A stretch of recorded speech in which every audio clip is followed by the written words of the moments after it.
The embers in Diem's chest were not mere heat. They were a blazing universe. That flame, the so-called violet flame, Diem, had illuminated her soul, turning every scar into an insignia, every setback into a launching pad. It refused to be extinguished, not out of stubbornness, but out of love, a love without limits, relentless and unyielding. She was the phoenix rising from the ashes of adversity. But this rebirth was not just for survival.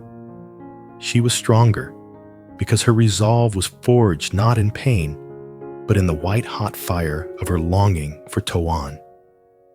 Every breath she drew tasted of dust and anticipation. This love was not a weakness. It was her infinite fuel, the anchor that kept her from the abyss of despair. Diem knew well that Tuan was not just a man. He was the missing piece in the shattered mirror of her soul. His absence created a throbbing ache, but that very pain was her compass, constantly reminding her to push forward, to always look up. Her heartbeat in sync with the erratic pulse of uncertainty guiding her through the labyrinth of vague rumors and whispers. She had no time to rest. Every passing minute was a handful of sand slipping through her fingers. The challenging escape, the long roads, the held breaths, the fearful glances finally led Diem to the humble home of Mr. Thu. This brief moment of calm, wrapped in the scent of old wood and dried herbs, was just a fleeting pause in the storm. Mr. Thu's mother, a woman with kind eyes that held a deep-seated worry, welcomed her with silent warmth. She placed a hot cup of tea in Diem's hands, her silence filled with profound empathy. "My dear," she said, her voice low and gentle, "Thu is doing everything he can. He has his network. He will find Tuan for you." But the assurance couldn't soothe the doubt in Diem's heart. Her own fear was a wild beast constantly clawing at her with questions. Is Tuan okay? Is he in danger that they dare not speak of? Am I moving too slowly?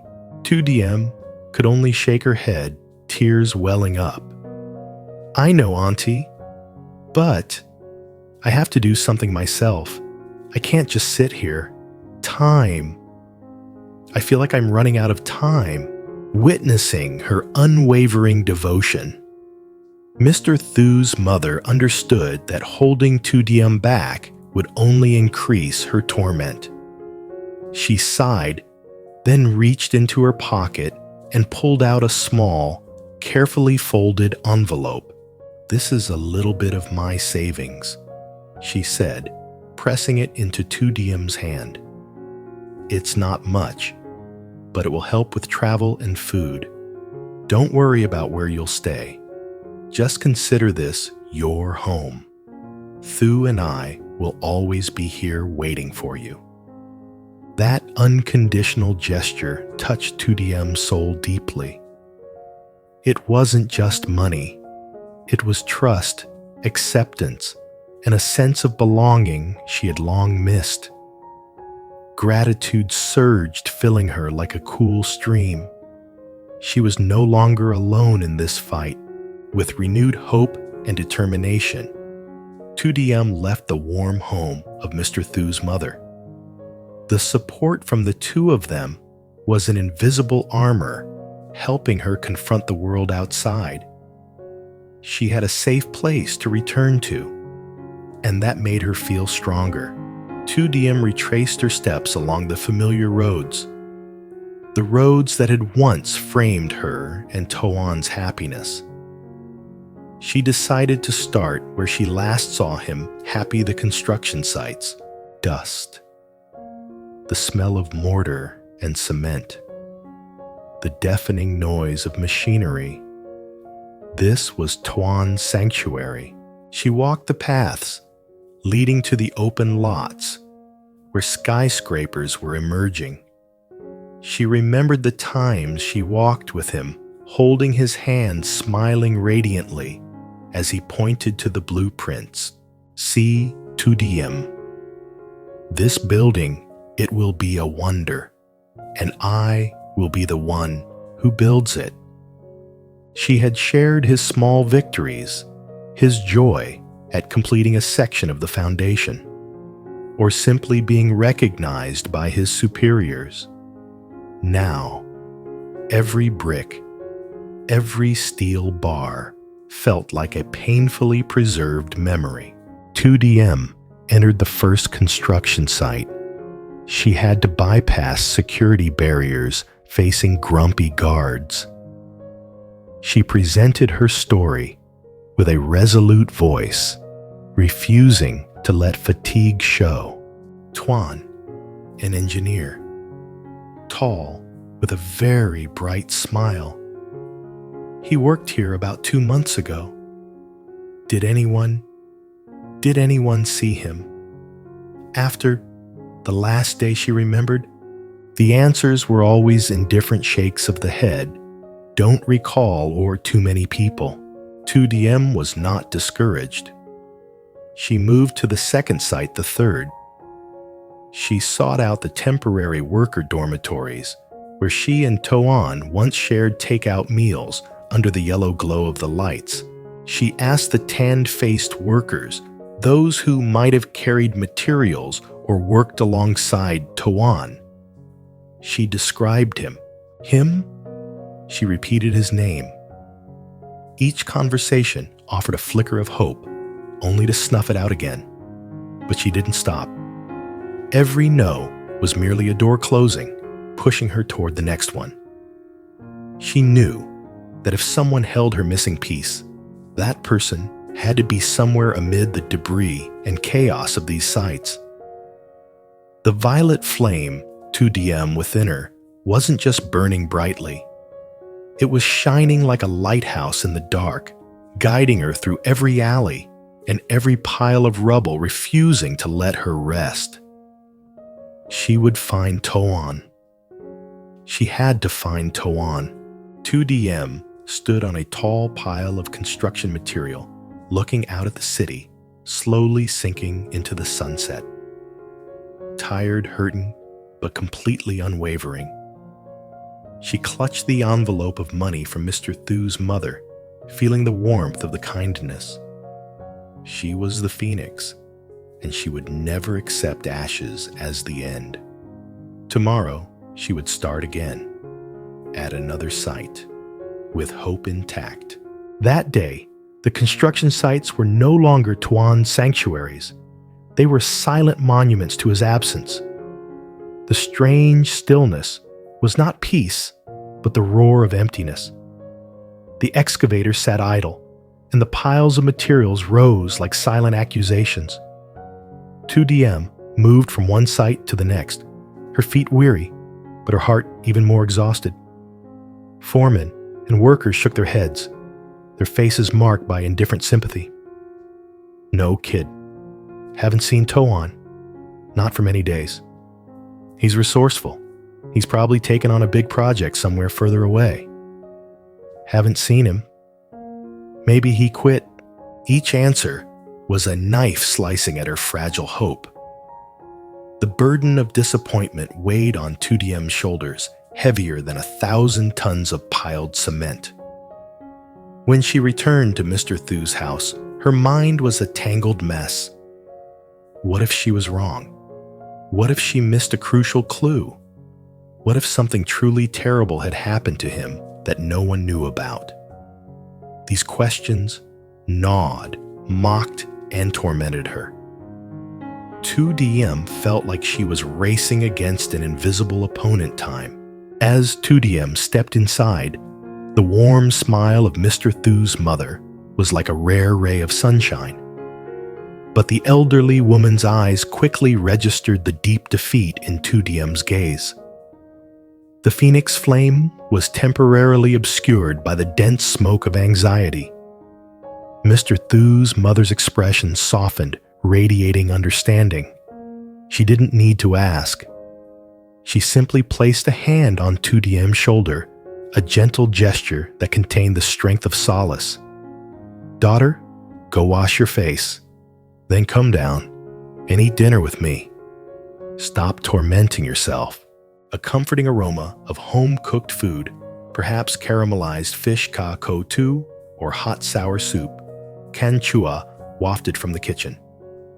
The smell was an invitation to stability and warmth, a stark contrast to the chaos and coldness stirring within Diem. She swallowed hard and nodded. She followed Mr. Thu's mother to the dining area. The older woman didn't talk much about Tuan or the search, instead focusing on simple daily things, the weather, the flowers, and the garden kitchen matters. Throughout the meal, Mr. Thu's mother continuously encouraged her. "You need to eat properly to have the strength to search. You must have faith in Thu and Tuan. They are both capable people, and here we are always rooting for you." Her words were a soothing balm that seeped into Diem's constricted heart. Gradually, she felt the burden of her worry lift, at least for that moment. As Diem took her seat, Mr. Thu's mother gave her a steaming bowl of rice, the rising steam carrying a rich aroma that filled her senses. The warmth of the food and the pure kindness in the older woman's eyes made Diem choke up. A fierce wave of gratitude washed over her. This family, who barely knew her, was showing more love and support than everything she had experienced during these tough months. This wasn't romantic love. This was human kindness, a peerless, comforting power. She took a deep breath, allowing the comfort of the food and the reassurance to sink in. For a moment, Diem lowered her guard, permitting herself to feel the weight of her long-suppressed emotions. No tears fell, but her shoulders relaxed as if a warrior was finally allowed to put down her weapon for a brief reprieve. Meanwhile, far from the bustling city and the cold construction sites in a quiet rural area, Tuan's life continued in a terrifying silence. He was on the farm not by choice, but because duty held him captive. His grandmother, his only remaining relative, was seriously ill. He couldn't leave. He had tried to contact Diem, but the remoteness of the countryside and the accident where he lost his phone while rushing back had severed all lines of communication. Inside the house, there was only the sound of his grandmother's dry cough and the crackling of charcoal. Tuan diligently performed the chores. His hands, the hands that once measured and sketched grand structures, now moved with silent efficiency as he cared for his sick grandmother. He built the fire, cooked the porridge, and did the laundry. Each chore was a quiet act of redemption. He felt guilty for disappearing. He felt powerless because he couldn't send a message, a word of reassurance to Diem. He missed her so much that his chest constricted. He stood outside in the yard, looking up at the star-filled sky, devoid of city lights. He told himself, just a few more days. Ba will be stable. I will go back. I must find Diem. But he didn't know that those few more days were a crushing weight on the heart of the woman he loved. Back in the cozy house, Mr. Thu's mother watched Diem slowly eat. She didn't rush her, instead, telling stories about Mr. Thu as a child, his mischief, his innocent dreams. It was a subtle way to divert Diem's attention from the obsession named Tuan. After the meal, as the two cleaned up together, Mr. Thu's mother placed a hand on Diem's. Diem, I have a feeling. She paused as if weighing her words. Tuan is not a bad person. He's not the kind of person who would just leave without a word. Something must be holding him back. Maybe not danger, but some kind of responsibility that he couldn't refuse. The woman's words were like a guiding light. Responsibility. That made more sense than a terrible accident. "So what should I do, Auntie?" Diem asked, her voice holding a fragile thread of hope. "Keep searching, but in a different way. Don't just look for construction sites. Look for places connected to his family or his past. And more importantly," Mr. Thu's mother looked directly into her eyes. "Believe in your love. Your intense love, it will pull him back." Diem nodded. She felt the phoenix flame starting to flare up again, fueled by this wise advice and sincere comfort. She not only had a safe place to return to, but she also had an ally. Tomorrow, the journey would change direction. From high-rise buildings, she would search for deep roots, the quiet routine of farm life with only the crowing of roosters, the sound of the wind sweeping through the fields, and the gentle moaning of his grandmother had a strange, soothing effect on Tuan. It enveloped him, but at the same time, it acted like a solid wall, locking away the memories he had lost, making them inaccessible. As long as he remained on the farm, he found it difficult to regain his memory, as there were no triggers related to his busy urban past. The farm, once a symbol of peace and quiet, had become a kind of sweet imprisonment, keeping Tuan trapped in a world where happiness was forgotten. He was still unaware that this forgetfulness was a shield concealing a true identity that could be profoundly complicated and dangerous. Currently, Tuan focused on repaying the kindness of the grandmother who had adopted him. He was consumed with taking care of her, ensuring she received the best possible care. His thoughts were spent on her health, and he didn't dwell much on his own situation or the mystery of his past. Mr. Thu's visit, a strange man trying to call him by another name, seemed like a distant memory, a fleeting moment in time that might never be revisited. Tuan's world had narrowed to the safe boundaries of the farm. He was content to keep it that way, as long as his grandmother was safe and happy. As days turned into weeks, and weeks turned into months, the geographical and memory distance between Diem's frantic search and Tuan's peaceful existence remained vast and uncertain. Back in the city, Diem woke up with a renewed resolve. Mr. Thu's mother's advice had planted a new seed search for responsibility, not danger. She needed to find out about Tuan's origins. If he had disappeared because of a family obligation, there was only one place to start the people who knew him better than she did. After breakfast, she sought out Mr. Thu. He was sitting in the living room, his face tense as he scrolled through documents. "Mr. Thu," Diem called out, her voice having regained its strength. "I was wrong. I've been looking for him where he works, but maybe I should look for where he came from." Mr. Thu looked up, his eyes full of respect.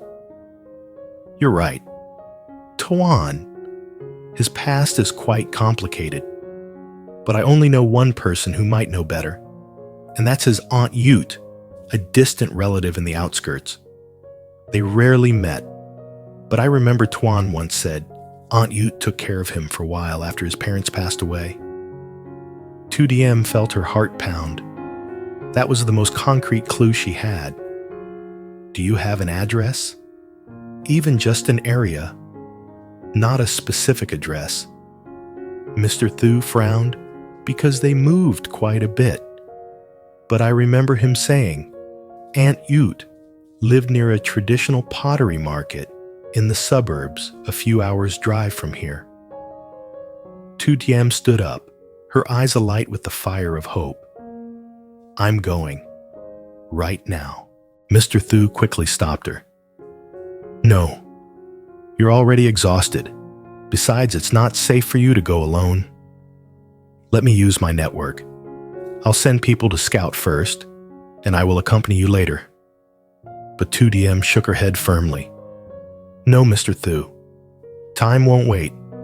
Moreover, if he's in hiding, for some reason, a stranger asking around will attract less attention than someone from your people.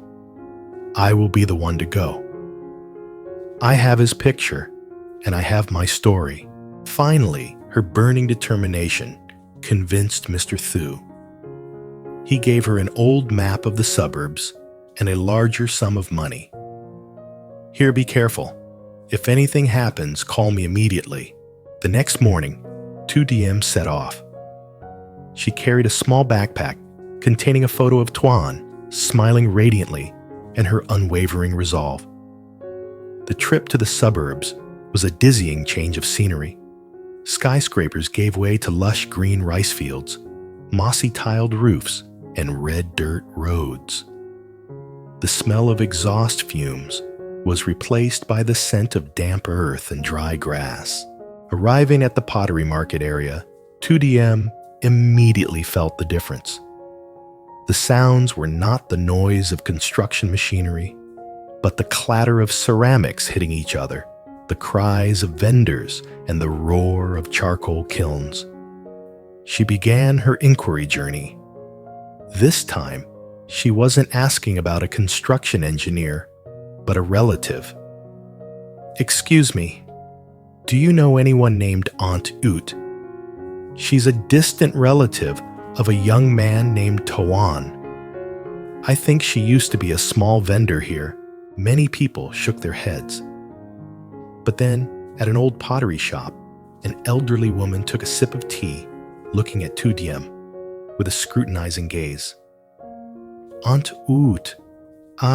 Maybe it's Mrs. Numtum. She used to sell shrimp paste and vegetables at the market. She had a handsome nephew who sometimes came to visit. She only moved recently. Moved where Auntie Diem's heart pounded. Back to the countryside, I think. She said she went back to take care of her frail elderly mother-in-law, Ba Nuai Jia Yu, in her hometown. She said it was in Longjin Commune. It's far near Ba Vi Mountain, Longjin. That was a name, a specific location. Diem felt as if she had found a gold thread in a pile of hay. While Diem was frantically following the trail, crossing towns and provinces to reach Longjin Commune at the Longjin farm, Tuan was still innocently taking care of his grandmother. He was completely unaware that the threads of their lives, once parallel and separate, were gradually being pulled together by the gentle yet firm hand of circumstance. Diem's determination and hope, coupled with the kindness and support of Mr. Thu's family, had created an irreversible chain of events. By the bedside, Tuan gently fed his grandmother porridge.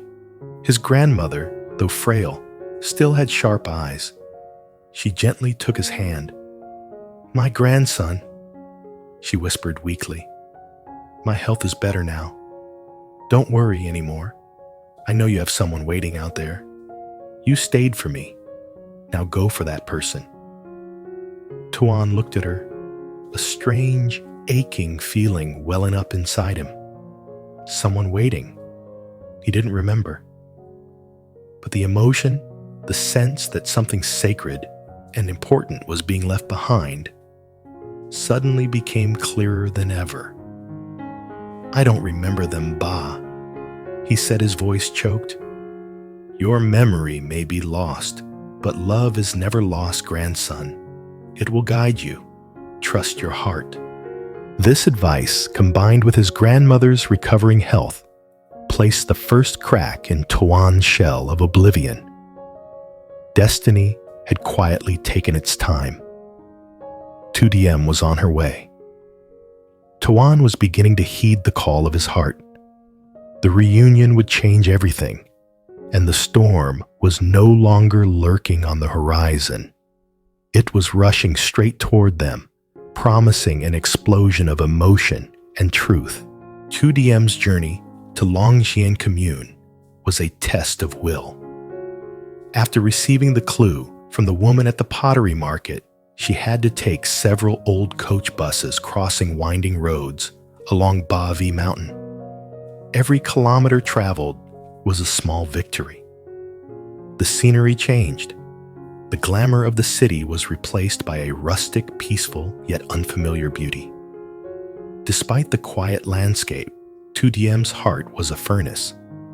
Her violet flame burned fiercer than ever, energized by the concrete hope named Longjien.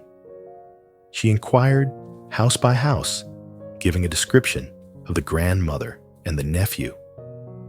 It took nearly half a day, but she finally found a local resident who nodded in recognition.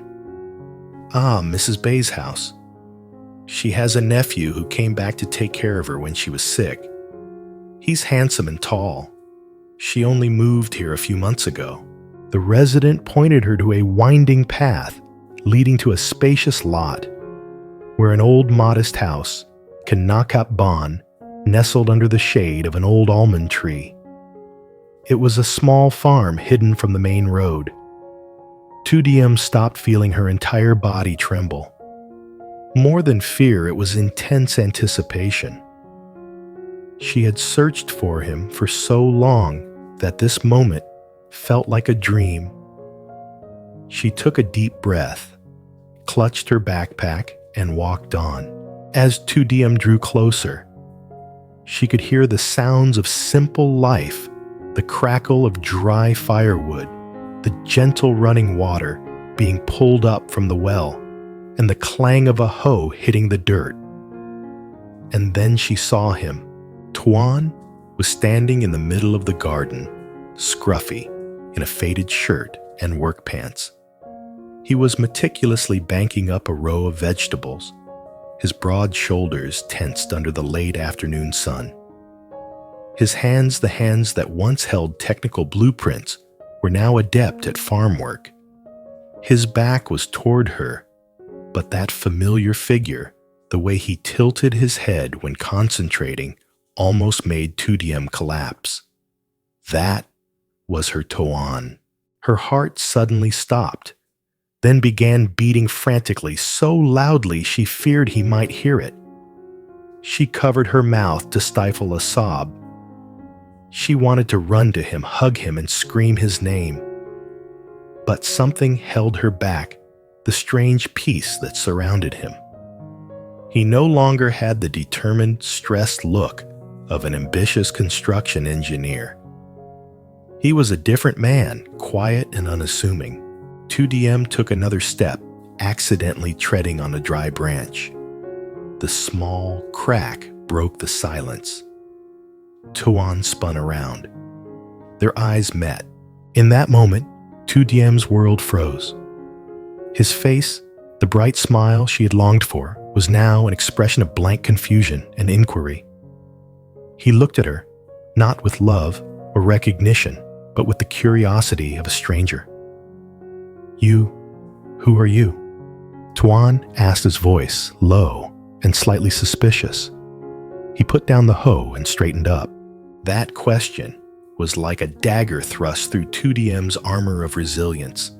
She had prepared for every scenario: tears, joy, exhaustion, even danger. But she hadn't prepared for this amnesia. "Tuan, don't you remember me? I'm Diem."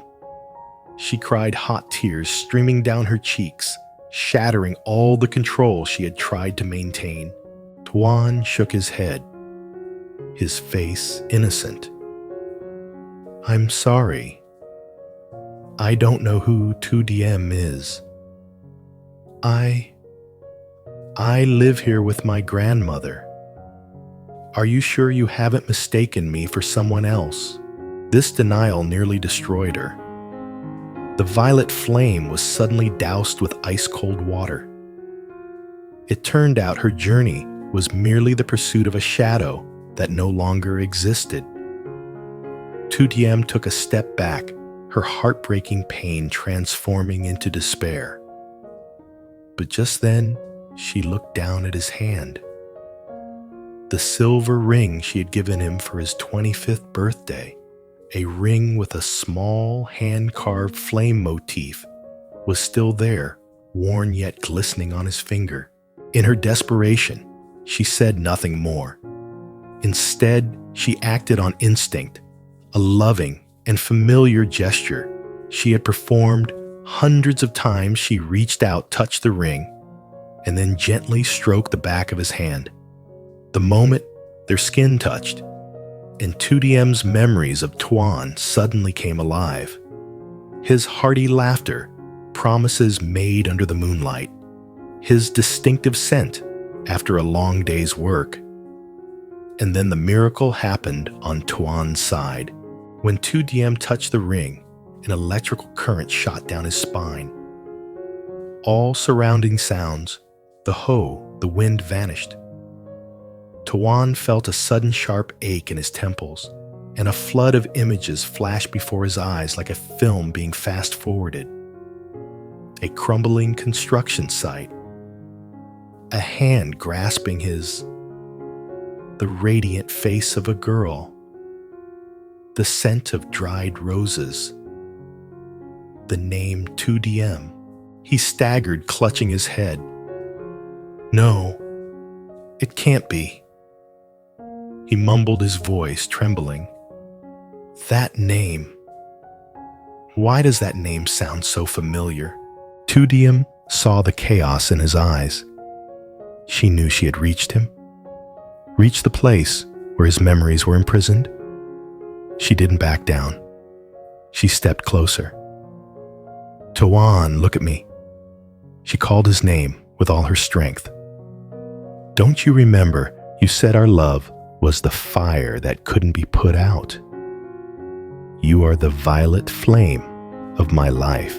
Those words, combined with her familiar touch and powerful presence, shattered the final wall of amnesia. Tuan's eyes widened, no longer blank, but filled with a painful, tearful recognition. He looked at her as if seeing her for the first time, and also the last. Diem. His voice was hoarse, containing all the longing, confusion, and guilt. It's you, my flame. He lunged forward, not as a stranger, but as her lost lover. He embraced her tightly, a suffocatingly fierce hug, as if afraid that if he let go, she would vanish again. The moment of destiny had arrived. The cosmic clock had completed its task.